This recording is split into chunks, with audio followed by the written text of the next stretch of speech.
এখন ঘরে বসে আপনারাও তৈরি করে ফেলতে পারবেন এই রকম মজাদার কেকগুলো, তাও আবার কোনো প্রকার ইলেকট্রিক বিটার আর ওভেন ছাড়া। গ্যাসের চুলায় বা ইন্ডাকশন চুলায় এইরকম একটা পারফেক্ট কেক আপনারাও ঘরে বসে তৈরি করে ফেলতে পারবেন, যার স্বাদ দোকানের ভ্যানিলা কেকের থেকেও দ্বিগুণ লেভেলের হবে। আর দেখতে তো মাশাল্লাহ, কেউ বলতেই পারবে না যে এটা আপনি ঘরে তৈরি করে ফেলেছেন। এতটা পারফেক্ট হয়েছিল এই কেকটি। চলেন তাহলে আজকে এই মজাদার একটা পারফেক্ট কেকের রেসিপি আপনাদের সাথে শেয়ার করে ফেলি, যাতে আপনারাও ঝটপট করে যখন খুশি তখন বাসায় বানিয়ে ফেলতে পারবেন। কেক বানানোর জন্য প্রথমেই আমি 2টা ডিম ভেঙে নিচ্ছি। ডিমের কুসুমটা এখন আলাদাভাবে একটা বাটিতে উঠিয়ে রাখবো। যেহেতু ইলেকট্রিক বিটার নেই, একটা হ্যান্ড উইংসের সাহায্যে আমাদের আজকে এই ডিমের সাদা অংশ প্রথমে বিট করে নেব, তারপরে ডিমের কুসুমটা অ্যাড করব। সেজন্য প্রথমেই আমাদের ডিমের কুসুমটা তুলে একটা বাটিতে সাইডে রেখে দিতে হবে। এখন হ্যান্ড উইংস দিয়ে এটাকে ফমি টেক্সচারে নিয়ে আসতে হবে। প্রথমে আমি 3-4 সেকেন্ড এটাকে এমনিতে বিট করে নিচ্ছি। তারপরে এখানে আমি দিয়ে দেব 1 কাপ চিনি। চিনিটা দিয়ে যত সুন্দরভাবে বিট করা যাবে তত একটা ফমি টেক্সচারে এটা চলে আসবে। তবে একটু সময় সাপেক্ষ হবে, একটু সময় নিয়ে এটাকে কিন্তু সুন্দরভাবে বিট করে নিতে হবে। ডিমের সাদা অংশটা যতটা ভালোভাবে বিট করা যাবে, কেকটা ততটা স্পঞ্জি হবে, ততটা ফুলবে, ততটা খেতে মজা লাগবে।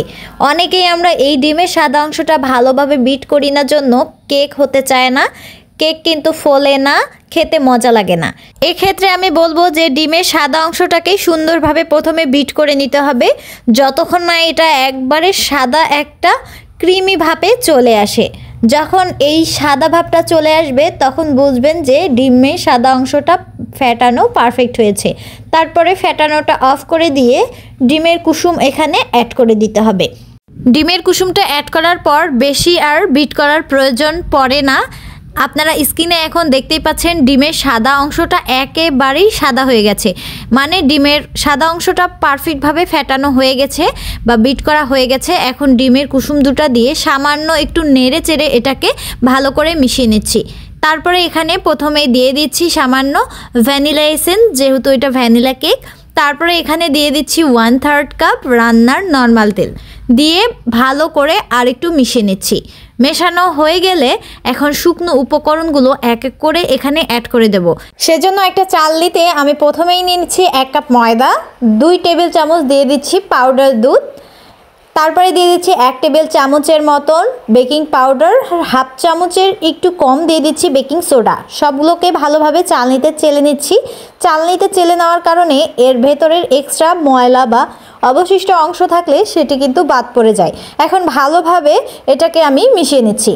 মেশানোর সময় যদি ব্যাটারটা আপনাদের কাছে সামান্য একটু ভারী মনে হয়, সেক্ষেত্রে এখানে কিন্তু লিকুইড দুধ সামান্য অ্যাড করা যেতে পারে, তাহলে কিন্তু ব্যাটারটি সামান্য পাতলা হয়ে যাবে।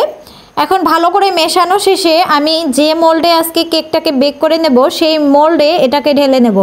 মোল্ডের ভেতরে আমি আগে থেকে একটা পেপার বিছিয়ে সুন্দর করে তেল ব্রাশ করে নিয়েছিলাম, যেন কেকটা উঠানোর সময় বেগ পেতে না হয়, সুন্দরভাবে উঠে আসে। এখন আমি কেকটা এখানে ঢেলে নিচ্ছি।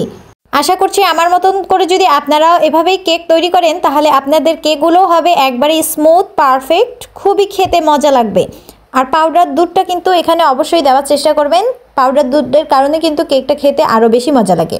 এখন এটাকে আমি একটা কড়াইয়ের মধ্যে দিয়ে নিচ্ছি। কড়াইয়ে একটা স্ট্রেনার বসিয়ে নিয়েছিলাম। এখন ঢাকনা দিয়ে ঢেকে এটাকে লো টু মিডিয়াম হিটে আধা ঘন্টা বেক করলেই দেখতে পারবেন যে একদম পারফেক্ট দোকানের মতন একটা পারফেক্ট কেক আপনি ঘরেই তৈরি করে ফেলতে পেরেছেন। এরকম নতুন নতুন আরও রেসিপি আমার পেজে আসবে। অবশ্যই আমার পেজটাকে লাইক দিয়ে পাশে থাকবেন, ফ্রেন্ডস ফ্যামিলির সাথে আমার ভিডিওগুলো শেয়ার করবেন। দেখতেই পাচ্ছেন কেকটা কতটা স্মুথ হয়েছে, হাত দিয়ে চাপা দিলে একবারেই সেটা নিমিষেই একদম দেবে যাচ্ছে। এখন আমি কেকটাকে কেটে নিচ্ছি। আপনারা আপনাদের পছন্দ মতন যে কোনো শেপে কেকটি বানিয়ে ফেলতে পারেন। এইভাবে কেক বানালে আশা করছি আপনাদের কেকটাও হবে অনেক পারফেক্ট, অনেক স্পঞ্জি, অনেক সুস্বাদু।